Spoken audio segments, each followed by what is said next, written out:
अस्सलाम वालेकुम। जैसा कि आपको मालूम है कि सऊदी गवर्नमेंट ने ख़ुरूब वालों के लिए नया निज़ाम निकाला हुआ है, यानी जिनके ऊपर ख़ुरूब था उनको मज़ीद 60 दिन मिल गई है। क़ानून के बारे में तो आप ऑलरेडी जानते होंगे, मैं डिटेल में नहीं जाऊँगा। लेकिन नकल कफ़ाला के हवाले से बहुत ज़्यादा इशू लोगों को सामने आ रहा है। उनके ऊपर भारी भरकम जुर्माने हैं। मैं आपको वीडियो में आगे प्रूफ भी दिखाऊँगा, क्योंकि बाज़ भाई फिर बोलते हैं कि आप झूठ बोल रहे हो ये और वो। तो मैं ये वीडियो प्रूफ के साथ बनवा रहा हूँ कि आपके ऊपर कितने कितने जुर्माने हो सकते हैं।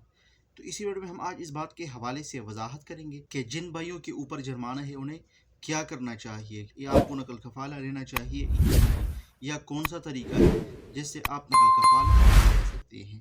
देखो दोस्तों, रिसेंटली सऊदी गवर्नमेंट ने ख़ुरूब का कानून ख़त्म कर दिया है, यानी जिन भाइयों के ऊपर ख़ुरूब लगा था उनका ख़ुरूब ख़त्म हो चुका है। वो अब इजीली अपना नकल कफाला कर सकता है। लेकिन इशू ये आ रहा है कि आपके नकल कफाले के ऊपर बहुत ज़्यादा खर्च आ रहा है। उसके अलावा भी आपके नकल कफाले के ऊपर 19 से लेकर 22,000 रियाल तक टैक्स आ रहा है, और बाज़ भाई ऐसे है कि उनके ऊपर 25,000 रियाल तक टैक्स है। मैं आपके साथ एक स्क्रीनशॉट शेयर करता हूँ जो मुझे एक भाई ने भेजा हुआ है, और उसमें आप खुद देख सकते हैं कि उसके इकामा के ऊपर 19,400 रियाल टैक्स है, और ये पैसा आपको जमा करना होगा तब आपका नकल कफाला होगा। और ये इशू एक बंदी का नहीं है, तकरीबन 70 से लेकर 80% लोगों का यही इशू है कि उनके इकामा जो है वो गरामा हो गए हैं।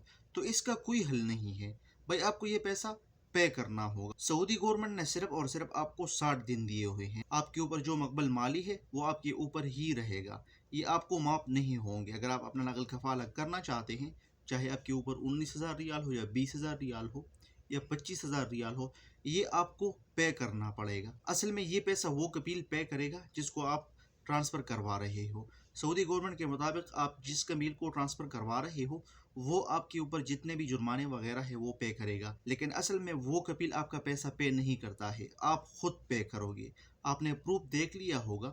तो जिन भाइयों के ऊपर भी जुर्माने वगैरह है वो ज़रूर उसको पे करेगा, तब आपका नकल कफाला होगा। वरना इस सूरत में तकरीबन अगर आप नकल कफाला करना चाहते हैं तो 25 से लेकर 28,000 रियाल तक आपके ऊपर खर्च आएगा, जो बहुत ज़्यादा है। तो हम दुआ करते हैं कि हुकूमत इसके लिए भी कोई ऐसा कानून निकाल दे कि जिसके ऊपर मकबल माली है वो माफ़ हो गई है, और आप सिर्फ हुकूमत का फ़ीस जमा करवा दें जो ट्रांसफ़र के ऊपर आता है। अब बात करते हैं कि इसका सलूशन क्या है।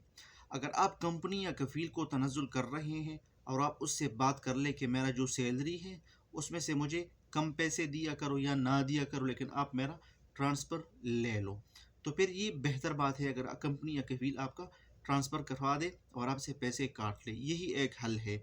वरना बहुत से भाई ऐसे हैं जो इस पैसे को अफोर्ड नहीं कर सकते और वो इसको जमा नहीं कर सकते, तो जिन भाइयों के ऊपर ख़ुरूब है वो ख़ुरूब ख़ुरूब का ही रह जाएगा और आपका नकल कफाला नहीं होगा। क्योंकि बहुत से भाई ऐसे हैं जिनके मजदूरी भी नहीं है, जिनका काम वगैरह भी नहीं है, तो तकरीबन ये 27-28,000 रियाल कहाँ से पे करेगी। होप आपको ये वीडियो अच्छी लगी होगी और आपको ये समझ में आया होगा कि आपके ऊपर जितना भी गरामा टैक्स वगैरह है वो आपको पे करना होगा, तब आपका नकल कफाला होगा। इस वीडियो को अपने दोस्तों के साथ ज़रूर शेयर कीजिए ताकि उनको इस खबर के बारे में आगाही हो। इसके अलावा अगर आपका कोई क्वेश्चन वगैरह है तो आप मुझसे कमेंट सेक्शन में पूछ सकते हैं, या अगर हुकूमत ऐलान करती है आपको मैं ज़रूर खुशखबरी सुनाऊंगा कि आपके ऊपर जितने मकबूल माली थे वो माफ़ हो गए हैं।